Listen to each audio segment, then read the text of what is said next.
Once again, a very good morning to all of you. So today we are going to continue our chapter number 4 of your history book, that is Tribals, Daikus, and the Vision of a Golden Age. In our earlier class, we have discussed about the forest laws and their impacts. Okay, how Britishers established or how Britishers reserved forests and how they implemented forest laws and how these forest laws impacted the tribal lives. We have talked about that. Against this, many revolts were there, ठीक है, like Songram Sangama in 1906 Assam में एक revolt हुआ था, और 1930s में central provinces में आपके सत्याग्रह, फॉरेस्ट सत्याग्रह भी हुआ था. So these were some of the rebels or protests against the forest laws. Today we are going to discuss about the problem with trade. What were the main problems tribals facing with trade and business, and after that we will give a short view on search for work, and after that we will talk about the Birsa Munda. So start with the problems with trade. The problem with trade, traders and money lenders. जो main आपके जो traders और money lenders थे, ठीक है, businessmen और money lender. पहले क्या थे कि कुछ लोग ही आ रहे थे ब्रिटिश की फॉरेस्ट में आ रहे हैं, और वो ट्राइबल पीपल से क्या कर रहे हैं, ट्राइबल पीपल से सामान खरीद रहे हैं और बेच रहे हैं. बट अब जो मनी लेंडर्स और बिजनेसमैन थे वो भी आने लग गए थे. क्योंकि मनी लेंडर्स और ट्रेडर्स को लगा था कि हम अगर ट्राइबल पीपल से सामान खरीद लेते हैं और उनको जैसे wanting to buy forest produce, अगर उसको हम बेचते हैं तो हमें बहुत ज़्यादा प्रॉफिट होगा. So they came to the tribal area. They wanted to buy forest produce. ठीक है, फॉरेस्ट से जितना जो भी हनी प्रोड्यूस होता है, वुड टिम्बर प्रोड्यूस होता है, बैम्बू प्रोड्यूस होता है. हमने बहुत सारी चीजें पढ़ी थी कि कुसुम पलाश, महुआ, बहुत सारी चीजें क्या हो रही थी, प्रोड्यूस हो रही थी. So they wanted to buy the forest produce from the tribal peoples, and वो क्या कर रहे थे, offering cash loan. Tribal people को कैश लोन्स भी प्रोवाइड करवा रहे थे, और उनको बोलते थे कि उसके अगेंस्ट में उसके बदले में बोलते थे कि हम आप जो है हमारे लिए वर्क करो, हम आपको वेजेस, मतलब हम आपको पैसे देंगे अगर आप हमारे लिए वर्क करोगे. तो अब आप सब सोचोगे तो ये तो अच्छी बात है कि इनको तो आगे काम मिल रहा है, बट बेटा जो वो कैश लोन्स प्रोवाइड करवाते थे, वो कैश लोन्स क्या प्रोवाइड करवाते थे कि बहुत ज़्यादा रेट ऑफ इंटरेस्ट में कैश लोन्स प्रोवाइड करवाते थे, और जो फॉरेस्ट प्रोड्यूस परचेज करते थे बहुत ही कम रेट में प्रोड्यूस करते थे. ठीक है, और जो वेजेस थी उनको, अब ट्राइबल्स जो थे ज़्यादा पढ़े लिखे तो थे नहीं, उनको वो अवेयर नहीं थे कि गवर्नमेंट ने क्या वेजेस, मिनिमम वेजेस रख रखी है, और वो कम वेजेस में उनके लिए काम भी करते थे. तो ये क्या बहुत बैड इट है. इसमें बुरा क्या था कि उनको कैश लोन्स मिल रहे हैं और वेजेस भी मिल रहे हैं. तो हम एक एग्जाम्पल से समझेंगे. सिल्क ग्रोअर, ठीक है, हमारा जो इंडियन सिल्क है, मोस्टली जो आपका झारखंड के एरिया में जो सिल्क ग्रो होता है, बहुत ही फाइन क्वालिटी का जो सिल्क है वो ग्रो होता है, फाइन क्वालिटी का सिल्क यहाँ पे मिलता है, और इसकी डिमांड जो है झारखंड में, स्पेशली आपका जो झारखंड का एरिया का जो सिल्क है, झारखंड के फॉरेस्ट के एरिया का जो सिल्क है, वो बहुत ज़्यादा डिमांड में है ऑल ओवर द वर्ल्ड. तो it leads to the export. What is the meaning of export and import, वैसे आपको पता होगा, बट एक्सपोर्ट का मतलब जब हम अपने देश का सामान किसी और दूसरी कंट्री में बेचते हैं, ठीक है, भेजते हैं, उसको हम एक्सपोर्ट करते हैं. और अगर हम दूसरी कंट्री का जो सामान है वो अपने देश में लेकर आते हैं, ठीक है, उसको हम क्या बोलते हैं, उसको हम बोलते हैं इम्पोर्ट बोलते हैं. हम वहाँ से मंगवा रहे तो इम्पोर्ट है, हम भेज रहे हैं तो एक्सपोर्ट है. तो इससे क्या हो रहा था, east India company encourage self production. क्योंकि पूरे वर्ल्ड में क्या है, इंडियन सिल्क की बहुत ज़्यादा डिमांड थी, और इससे एक्सपोर्ट्स भी बहुत ज़्यादा हो रहे थे ऑल ओवर द वर्ल्ड. वो एक्सपोर्ट भी ज़्यादा करना चाह रहे थे, और इससे क्या हुआ, ईस्ट इंडिया कंपनी ने सिल्क प्रोडक्शन के लिए इंकरेज करने लगे कि आप सिल्क को प्रोड्यूस कीजिए. नाउ अब आप बोलोगे कि वेयर आर ट्राइब्स, यहाँ पे ट्राइब्स कहाँ है कि सिल्क को प्रोड्यूस करो, एक्सपोर्ट हो रहा है, हमारा फायदा हो रहा है, तो सिल्क का ट्राइब्स कहाँ पे है? यहाँ पे ट्राइब्स बेटा, अब जो बच्चे जो ये ट्राइबल पीपल थे, अब ये जो ईस्ट इंडिया कंपनी है किसको इनकरेज कर रही थी सेल्फ प्रोडक्शन के लिए? वो इनकरेज कर रही थी ट्राइबल्स को, ठीक है, जो फॉरेस्ट में रहते थे, क्योंकि सिल्क अब कहाँ पे रियर होगा, सिल्क को कहाँ पे सिल्क को रियर करेंगे, कहाँ? वो फॉरेस्ट एरिया में ही करेंगे ना, और फॉरेस्ट एरिया में कौन रहता है? ट्राइबल पीपल रहते हैं। तो ट्राइबल पीपल को क्या कर रहे थे? इनकरेज कर रहे थे कि आप सिल्क ग्रो कीजिए, और सिल्क वो फिर उनसे बहुत ही कम रेट में वो परचेज कर लेते हैं।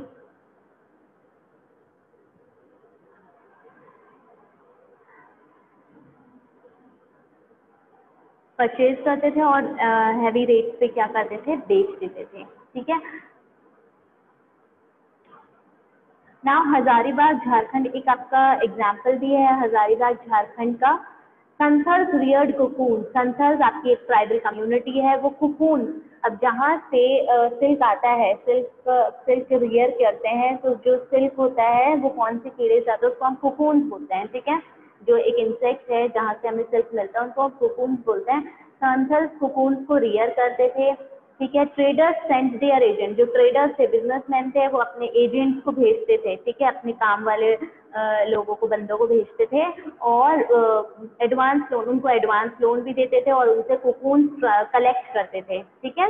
उनको एडवांस लोन देते थे, बोलते थे कि आप कुकून को क्या करो, आप रियर करो, और कलेक्ट और फिर उनसे कुकून कलेक्ट कर लेते थे, और उनको बोलते थे आप अच्छे से कुकून को रियर कीजिए और फिर हमें बेच दीजिए।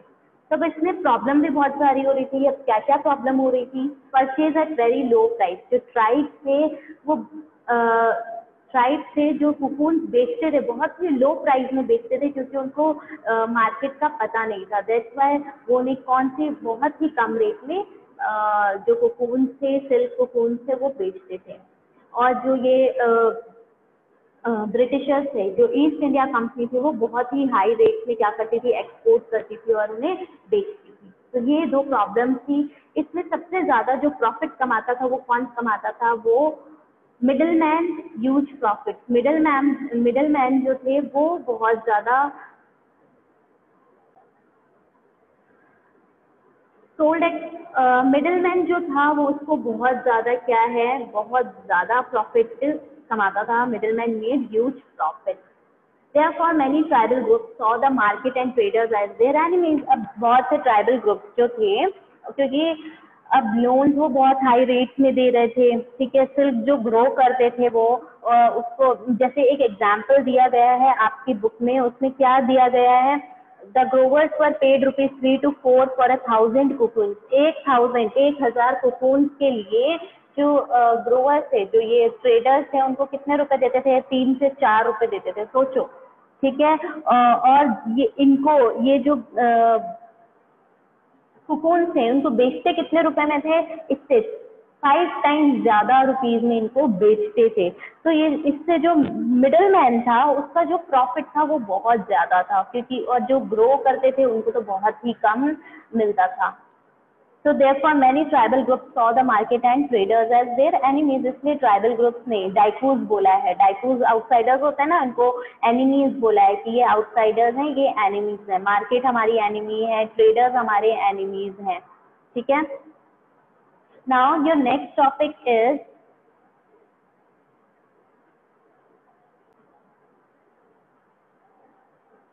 Okay, next topic is the search for work. अभी आपने देखा कि अब ट्राइबल्स को बहुत ज़्यादा प्रॉब्लम फेस करनी पड़ रही थी ट्रेड के साथ में। अब हमने देखा कि फॉरेस्ट लॉज, इससे पहले वाले टॉपिक में देखा था कि फॉरेस्ट लॉज लग रहे थे। ट्राइब्स कहाँ रहते थे? ट्राइब्स रहते थे जंगल में, और वहाँ पे रिजर्व, फॉरेस्ट को रिजर्व कर दिया गया था, बहुत ही कम एरिया दे दिया गया था, फॉरेस्ट लॉज हो गए थे। तो इससे लोगों की डिस्प्लेसमेंट हुई। ट्राइबल पीपल का क्या हुआ? वो अपने उनका घर क्या है, वो अपना स्वर्ग से भी सुंदर उनको क्या लगता था? जंगल लगता था, उनका घर जंगल ही था। तो वहां से वो डिस्प्लेस हो गए फॉरेस्ट लॉस की वजह से, ठीक है। Condition was worse for those tribals who had to pass from their home in search of work. और कंडीशन तो और ज्यादा बुरी हो गई उन ट्राइबल्स के लिए जो अपने घर से दूर क्या है काम की सर्च करने के लिए जाते थे। और वो काम के लिए कहाँ पे जाते थे? They went to the important industries. उस टाइम पे इम्पोर्टेंट इंडस्ट्रीज कौन सी थी? टी इंडस्ट्रीज, टी प्लांटेशन बहुत ज्यादा इंपॉर्टेंट थी। जो असम की टी प्लांटेशन है वहाँ पे ट्राइबल्स को रिक्रूट किया गया था बहुत लार्ज नंबर्स में, ठीक है।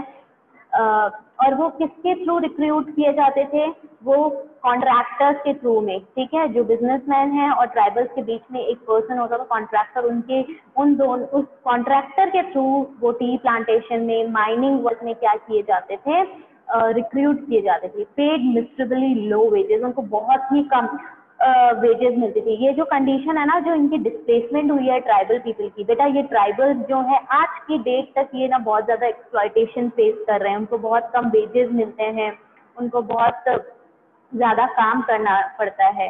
And they prevented them from returning home. वो उन्हें क्या करते थे, अभी आप नेक्स्ट क्लास में अपनी क्लास 10th में पढ़ोगे कि एक टॉपिक है आपका हिस्ट्री में कि जो ट्राइबल्स थे, ठीक है, ट्राइबल्स थे या जो भी बहुत सारे ऐसे लोग थे जो डिस्प्लेसमेंट की वजह से या फिर रिसेशन की वजह से टी प्लांटेशन में या बहुत ऐसी जगह काम करने गए थे, इंडस्ट्रीज में काम करने गए थे, तो उनको वो अपनी मर्जी से कहीं पे जा नहीं सकते थे, उनको वहीं रहना पड़ता था। तो वो जो इम्पोर्टेंट इंडस्ट्रीज थी, जो वर्कर्स थे, ठीक है, बिजनेसमैन थे, वो उनको प्रिवेंट करते थे, रोकते थे। कहाँ जाने के लिए? होम, अपने घर जाने के लिए। उनको लगता था कि अगर ये घर चले गए तो वापस नहीं आएंगे, वो अपना खुद का काम करने लग जाएंगे, इसलिए वो क्या करते थे? उनको रोकते थे। Coal miners, this is the picture given in your book, coal miners of Bihar 1948, ठीक है। ये बिहार के कोल माइनर्स है। अब बिहार, झारखंड, बिहार का जो एरिया है आपका, झारखंड का जो प्रेजेंट डे एरिया है वो पहले बिहार में ही था, इसलिए यहाँ पे बिहार नेम वर्ड यूज किया है। आपका 1994 में झारखंड स्टेट स्टैब्लिश हुआ है, ठीक है, सेपरेट हुआ है बिहार से। In 1920s, about 50% of the miners in the Jharia and Raniganj coal mines of Bihar were tribals, ठीक है। आज की डेट में रानीगंज कोलकाता में है, ये सॉरी वेस्ट बंगाल में है, और ये झरिया जो है आपका झारखंड में, ठीक है। यहाँ पे बिहार आपको बोल दिया क्योंकि पहले झारखंड का जो एरिया था बिहार स्टेट में ही आता था। बहुत से माइनर्स झरिया और रानीगंज के जो कोल माइनर्स हैं वो ट्राइबल्स थे। वो बहुत ही डीप डाउन, डार्क और सफोकेटिंग, बहुत ही अंदर की साइड में सफोकेटिंग माइंस में काम करते थे। Only back breaking and danger, बहुत डेंजरस होता था, ठीक है। कभी कभी वो सफोकेशन की वजह से बहुत लोगों की डेथ भी हो जाती थी, ठीक है। In the 1920s, over 2,000 workers died every year in the coal mines in India। और 1920s के टाइम पे हर साल 2000 वर्कर्स जो है कोल माइंस में क्या हो जाती थी? उनकी डेथ हो जाती थी। क्यों? क्योंकि उनको सफिशिएंट वेजेस नहीं मिलती थी। अब वेजेस नहीं मिलती थी तो उनके पास अच्छा खाना नहीं होता था खाने के लिए, ठीक है। और सफोकेशन, बहुत डेंजरस भी होता था माइंस में काम करना, सफोकेशन भी बहुत ज़्यादा होता था। तो इस वजह से क्या है, हर साल 1920s में 2000 वर्कर्स जो है मर जाते थे। So this is all about our topic. Second topic, how did colonial rule affect tribals life? कैसे tribal life ने colonial rule ने जो है tribal life को affect किया था, ठीक है। We have talked about forest laws, we have talked about tribal chiefs, shifting cultivators, after that problems with the trade, and after they went for the search of for work, क्योंकि displacement हो गई थी, अब जीने के लिए कुछ तो करना था, तो इसके लिए वो क्या है, वर्क की खोज में जाने लगे। और नॉर्मली वो कहाँ पे अपॉइंट होने लगे थे? वो इंडस्ट्रीज में अपॉइंट होने लग गए थे, ठीक है, जैसे tea plantation, mining etcetera. Now your next topic is a closer look Birsa Munda. हमने चैप्टर के स्टार्टिंग में पढ़ा था बिरसा मुंडा, बिरसा मुंडा जो थे बहुत ही इम्पोर्टेंट एक ट्राइबल मुंडा कम्युनिटी के इम्पोर्टेंट मेंबर थे। उनको भगवान के रूप में माना जाता था। ऐसा माना जाता था जो मुंडा कम्युनिटी है, ठीक है, मुंडा कम्युनिटी संथल वो मानते थे, उनके आसपास के जो ट्राइब थे वो मानते थे जो बिरसा मुंडा है वो हमारे भगवान है, वो हमारे कोई भी डिजीज को क्या है हटा सकते हैं, वो हमारे ग्रेन्स को मल्टीप्लाई कर सकते हैं, ठीक है। नाउ अब जो बिरसा मुंडा है 19th और 20th सेंचुरी में बहुत से हमारे जो ट्राइबल ग्रुप्स थे हमारे कंट्री के, उन्होंने बहुत सारे रेबेल किए थे, ठीक है, फॉरेस्ट लॉज के अगेंस्ट, और भी उनकी प्रैक्टिसेस को वो रोक रहे थे ईस्ट इंडिया कंपनी और बहुत सारे लोग, तो इसके अगेंस्ट उन्होंने बहुत सारे जो है क्या किए थे, रिबेल किए थे, प्रोटेस्ट किए थे, ठीक है, उनको अलग अलग तरीके के न्यू टैक्सेस पे करने पड़ रहे थे, उनको ट्रेडर्स और मनी लेंडर्स से का एक्सप्लॉयटेशन फेस करना पड़ रहा था, तो जो चेंजेस आए थे लॉज में उसकी वजह से उन्होंने रिबेलियन किया, उन्होंने रिबेल किया, ठीक है, और ट्रेडर्स और मनी लेंडर्स ने उनको क्या किया, एक्सप्लॉइट कर रहे थे वो। अब आपने अभी सिल्क का भी एग्जाम्पल दिखा, ठीक है, बहुत ही कम पैसे देते थे उनको और लोन जो है बहुत हैवी रेट्स में देते थे, तो इसके कारण वो क्या कर रहे थे, वो रिबेल कर रहे थे, ठीक है। एग्जाम्पल्स आपके कुछ हैं कि देखिए ये कोल रिबेलियन, कोल एक ट्राइबल ग्रुप का नाम है कोल, उन्होंने 1831 और 32 में जो है रिबेल किया था। संथल्स ने कब किया था, दे रिवॉल्ट इन 1855 में उन्होंने इसके अगेंस्ट में रिबेल किया। वर्ली रिवॉल्ट हुआ था, बस्तर रिवॉल्ट हुआ था, रिबेलियन हुआ था सेंट्रल इंडिया में 1910 में, 1910 में किया था, और वर्ली रिवॉल्ट महाराष्ट्र में वर्ली रिवॉल्ट हुआ था 1948 में। तो बिरसा मुंडा भी ये देखिए ये कोल रिबेलियन की पिक्चर है, ये बस्तार रिबेलियन की पिक्चर्स हैं, देखिए कितने ईस्ट इंडिया कंपनी के अगेंस्ट में कैसे लोग उनके अगेंस्ट में खड़े हैं और लड़ाई कर रहे हैं, ठीक है, बहुत सारे आपके ऐसे रिबेलियंस हैं, ये तो कुछ एग्जाम्पल्स हैं आपके रिबेलियंस के। Now Birsa Munda also led one such revolt, Birsa Munda जो थे उन्होंने भी एक रिवॉल्ट लड़ा था, देखते हैं। Birsa Munda first of all कब उनका बॉर्न कब हुआ था, वो 1870s में उनका बॉर्न हुआ था, ठीक है, वो बहुत ही एक पुअर फार्मर के बेटे थे, ठीक है, पुअर उनके जो the son of a poor father, इसका मतलब क्या है कि ये बताना चाहते हैं कि वो उनके पास ज्यादा कोई पैसा वैसा नहीं था या बहुत बड़ी जमींदार के या वैसे कुछ नहीं था, नॉर्मल पुअर थे वो, ठीक है, उनके पास वो अपनी ही grew up around the forest of Bohonda, grazing sheep, playing the flute and dancing in the local akhada।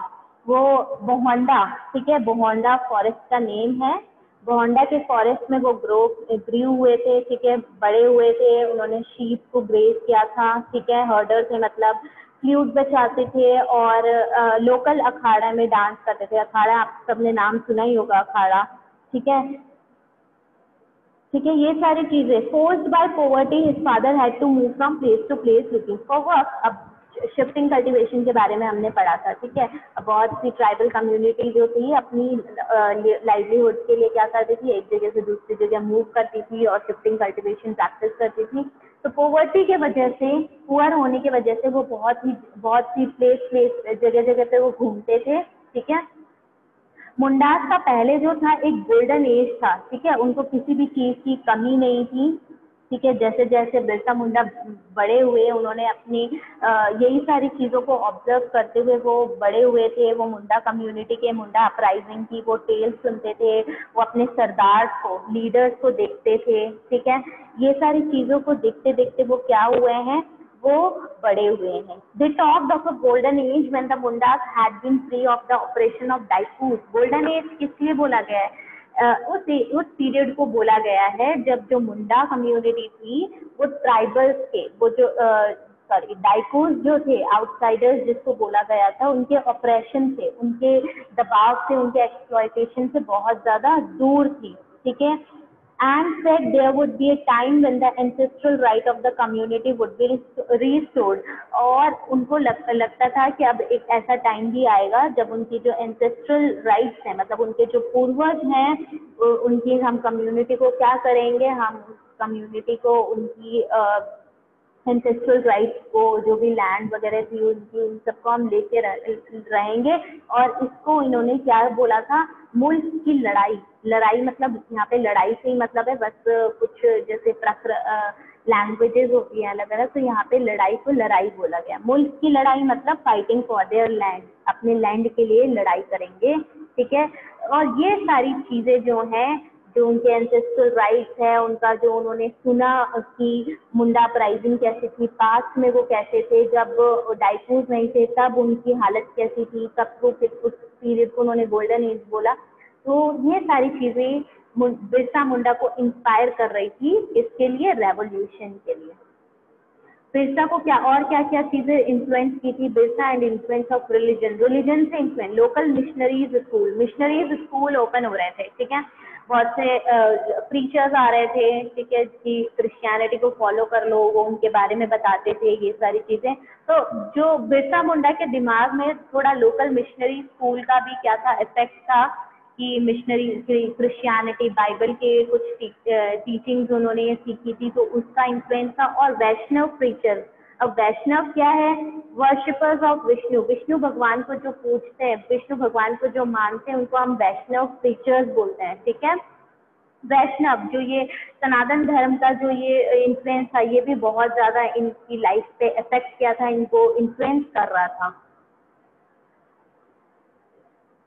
Aimed at reforming tribal societies, इनका एम क्या था कि हम अपनी ट्राइबल सोसाइटीज को, सबसे पहले हमें अपनी ट्राइबल सोसाइटी को रिफॉर्म करना पड़ेगा।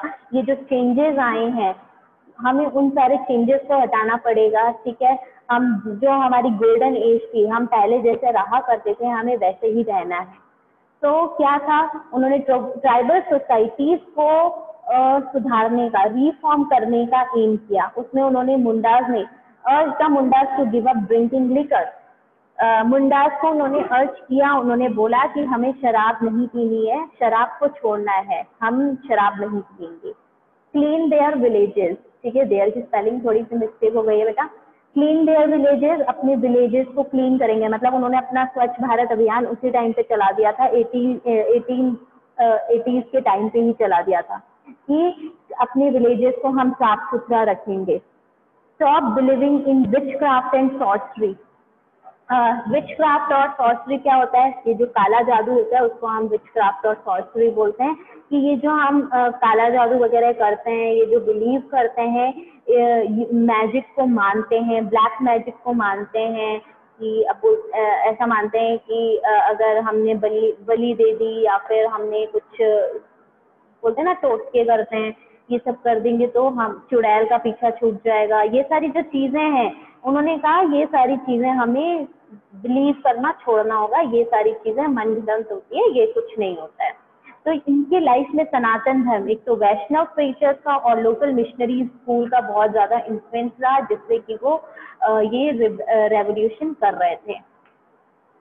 Birsa also turned against missionaries and Hindu landlord. अब जो बिरसा मुंडा थे वो किसके अगेंस्ट में थे, वो हिंदू लैंडलॉर्ड्स और मिशनरीज के अगेंस्ट में भी वो खड़े हुए थे। अब आप बोलोगे मैम ऐसा क्यों किया उन्होंने, कि वो जो बिरसा मुंडा थे इनके अगेंस्ट में क्यों खड़े हो चुके थे, because he saw them as outside forces that were ruining the Munda way of living। क्योंकि जो हिंदू लैंडलॉर्ड्स और जो मिशनरीज थे वो क्या थे, वो र्यून कर रहे थे। किसको र्यून कर रहे थे, कि हम जो पहले गोल्डन एज के टाइम पे मुंडाज जैसे रहते थे, उस पीरियड को वो क्या कर रहे हैं, वो र्यून कर रहे हैं, खराब कर रहे हैं, खत्म कर रहे हैं। इसलिए जो बिरसा मुंडा थे इनके अगेंस्ट में भी उन्होंने क्या किया, रेवोल्यूशन किया। In 1895, Birsa urged his followers to recover their glorious past। 1895 में बिरसा ने अपने फॉलोअर्स को कहा, जो संथल थे, मुंडा थे, अपने फॉलोअर्स को कहा कि हमारा जो ग्लोरियस पास्ट था, जो गोल्डन एज का टाइम था, ठीक है, जो हमारा सतयुग का टाइम था, उन्होंने अपने इस गोल्डन एज को, पहले के टाइम को सतयुग बोला, द एज ऑफ ट्रुथ, जिसका मीनिंग है कि हमें उस पीरियड को क्या करना पड़ेगा, लेकर आना पड़ेगा, रिकवर करना पड़ेगा। जब मुंडास जो थे, when Mundas live the good life, जब मुंडास अच्छी लाइफ जीते थे। कंस्ट्रक्टेड एम्बैंकमेंट, ठीक है, एम्बैंकमेंट कंस्ट्रक्ट करते थे। अब आप बोलोगे मैम ये एम्बैंकमेंट वर्ड क्या है, एम्बैंकमेंट का मीनिंग क्या होता है, एम्बैंकमेंट का मीनिंग होता है बेटा अ वॉल ऑफ स्टोन और earth that is built to stop a river from flooding और टू कैरी अ रोड और रेलवे, मतलब एक डैम बनाना काइंड ऑफ, ठीक है। आपने पुरानी मूवीज में या फिर मोहनजोदारो टाइप से आपने मूवीज में देखा होगा कि बड़ी बड़ी वॉल्स बना दिए करते थे जिससे कि उनके एरिया में वो घुस नहीं सकते थे, ठीक है, नदी के पास में, या फिर हो सकता है कि रोड्स और रेलवे सड़क या रेलवेज बनाने के लिए जब पत्थरों की बड़ी बड़ी हम लाइंस बना देते हैं, वॉल्स बना देते हैं, उसको हम बोलते हैं इम्बैंक। टैप्ड नेचुरल स्प्रिंग्स, हमें नेचुरल स्प्रिंग्स मतलब नेचुरली जो पानी के झरने हैं वहाँ से हमें पानी पीना चाहिए, पानी कलेक्ट करना चाहिए। हमको ट्रीज और ऑर्चर्ड्स को प्लांट करना चाहिए, ट्रीज ग्रो करने चाहिए। ऑर्चर्ड्स मतलब जब सेब, ये जो फ्रूट्स होते हैं जहाँ पे एक ही तरह के फ्रूट्स जो है ग्रो करते हैं उनको हम ऑर्चर्ड्स बोलते हैं, उस पार्क को, ठीक है। हमें ट्रीज और ऑर्चिड्स को ग्रो करना चाहिए, प्लांट करना चाहिए। हमें खुद की कल्टीवेशन प्रैक्टिस करनी चाहिए जिससे कि हम अच्छी लिविंग अर्न कर सकते हैं। They did not kill their brethren and relative, जो भी उनके रिलेटिव्स हैं या फिर जो भी ब्रीदरेन का मतलब यहाँ पे है कि जो खून का जिससे उनका नाता है, ठीक है, जो खूनी रिश्ते होते हैं, ठीक है, जिसका खून हम बोलते हैं ना कि ये हमारे ही खून का है, फैमिली का जो एंसेस्टर्स होते हैं एक ही खून के हैं, तो दैट वर्ड इज उस वर्ड के लिए ब्रेदरन यूज करते हैं, ठीक है, कि हम अपने रिलेटिव्स को और अपने ही जो भाई बंधु हैं उनको नहीं मारेंगे, हम सच्चाई के साथ अपने जीवन को जिएंगे, हम अपने खुद के लैंड में वर्क करेंगे और खुद के फील्ड्स को कल्टीवेट करेंगे। नाउ ये सारी चीजें मुंडा, बिरसा मुंडा जो थे, ये सारी चीजें मुंडा कम्युनिटी और उसके फॉलोअर्स के दिमाग में डाल रहे थे कि हमें ऐसी लाइफ जीनी है। Now what worried British officials most was the political aim of the Birsa movement. अब देखिए ये बिरसा मूवमेंट का, ये अभी जो हमने सारी चीजें पढ़ी, ये सारी बिरसा मूवमेंट का क्या था, एक एम था कि हमें अपनी लाइफ जीनी है, ठीक है, हमें अपने तरीके से लाइफ जीनी है, हम पहले जैसे रहते थे हमें वैसी लाइफ जीनी है। तो ब्रिटिश ऑफिशियल्स इससे बहुत ज्यादा क्या हो गए थे, परेशान हो गए थे, वो सोचने लग गए कि ऐसा हुआ तो हम तो बिल्कुल खत्म हो जाएंगे। तो क्या प्रॉब्लम्स आ रही थी, बिरसा मुंडा क्या क्या ड्राइव आउट करना चाहते थे, क्या खत्म करना चाहते थे, मिशनरीज को, मनी लैंडर्स को, हिंदू लैंडलॉर्ड्स को, गवर्नमेंट को। और क्यों, क्योंकि जो मिशनरीज थे उनके ट्रेडिशनल कल्चर को क्रिटिसाइज कर रहे थे, बोल रहे थे कि आपका कल्चर है वो खराब है, आप बाइबल को मानिए, आप मिशनरीज को मानिए, ठीक है। Money they were taking over the Hindu landlords और मनी लैंडर्स क्या कर रहे थे, उनकी लैंड को क्या कर रहे थे, टेक ओवर कर रहे थे। गवर्नमेंट क्या कर रही थी उस टाइम पे, कौन सी गवर्नमेंट थी, ईस्ट इंडिया कंपनी, ब्रिटिशर्स थे, तो वो डिस्ट्रॉय कर रहे थे उनके ट्रेडिशनल लैंड सिस्टम को, जो जैसे कि वो शिफ्टिंग कल्टीवेशन कर रहे हैं या हर्डिंग कर रहे हैं, जो भी उनका लैंड सिस्टम था, ये सारी चीजों को वो डिस्ट्रॉय कर रहे थे। तो ये सारी चीजें बिरसा मुंडा ड्राइव आउट करना चाहते थे, हटाना चाहते थे। The movement identified all these forces as the cause of the mystery the Mundas were suffered. और ये जो मूवमेंट था Munda identified all these forces as the cause of the mystery, ठीक है, कि उनके जो दुख का कारण था, ये सारे missionaries, money landers, Hindu landlord, government, ये सारे मुंडा कम्युनिटी के दुख के कारण है। और इस मूवमेंट से ये सारी चीजें उनको पता चली। जैसे धीरे धीरे ये मूवमेंट स्प्रेड हो रहा था, ब्रिटिश जो है उन्होंने सोचा कि अगर हमने कोई स्टेप नहीं लिया, अब हमने कोई एक्ट नहीं किया, तो अब हमारे हाथों से चीजें चली जाएगी। तो उन्होंने बिरसा मुंडा को 1895 में क्या किया, अरेस्ट कर लिया, ठीक है। उनको किस बेसिस पे अरेस्ट किया कि आप क्या कर रहे हो, convicted him on charges of writing, कि आप तो लोगों को भिड़काने की कोशिश कर रहे हो, लोगों के अंदर एक दूसरे से की हीन भावना पैदा कर रहे हो, कि आप हिंदू लैंडलॉर्ड्स को, मनी लैंडर्स को, इन सबको क्या है धमकियां दे रहे हो मारने की, और आपस में इनकी हीन भावना लेकर आ रहे हो, ठीक है। तो बिरसा मुंडा 2 साल तक जेल में रहे। उसके बाद क्या हुआ बेटा, देखिए 2 साल तक जेल में रहे, तब भी ये मूवमेंट खत्म नहीं हुआ था, फिर भी चल रहा था। 1897 में वो रिलीज हुए। पर ये सपोर्ट जो गैदर करना चाहते थे, क्या कौन सा सपोर्ट गैदर करना चाहते थे कि he began touring the villages to gather support. अलग अलग गांव में, अलग अलग फॉरेस्ट में वो घूमने लग गए और वहाँ पे उन्होंने अपना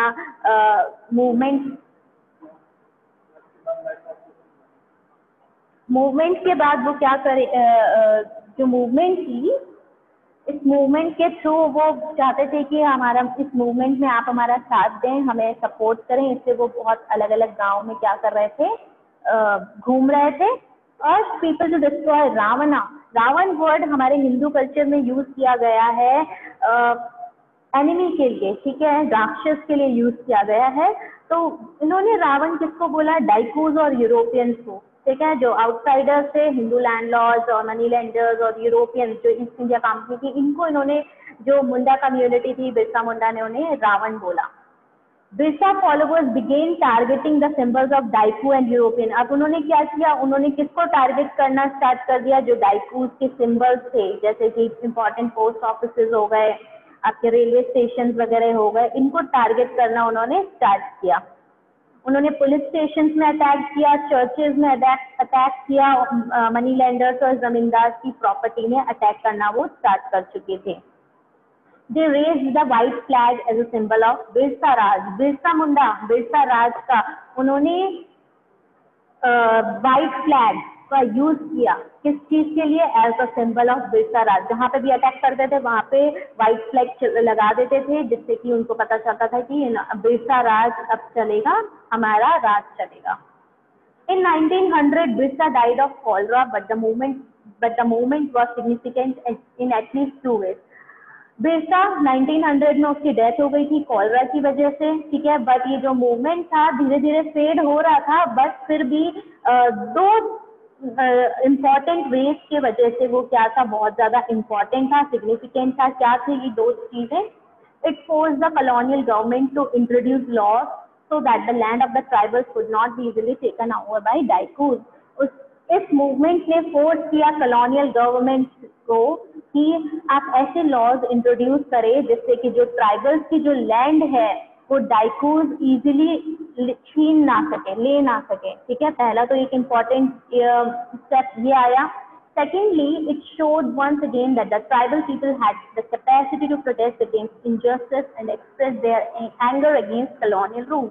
ये जो मूवमेंट था एक बार फिर से इन्होंने दिखाया कि जो ट्राइबल पीपल है, अगर वो ठान लेते हैं और इनके अंदर इतनी कैपेसिटी है कि वो जो भी इनजस्टिस, अन्याय हो रहा है उनके साथ, उसके अगेंस्ट वो प्रोटेस्ट कर सकते हैं और अपना जो भी एंगर है, ठीक है, कॉलोनियल रूल के सामने वो एक्सप्रेस कर सकते हैं।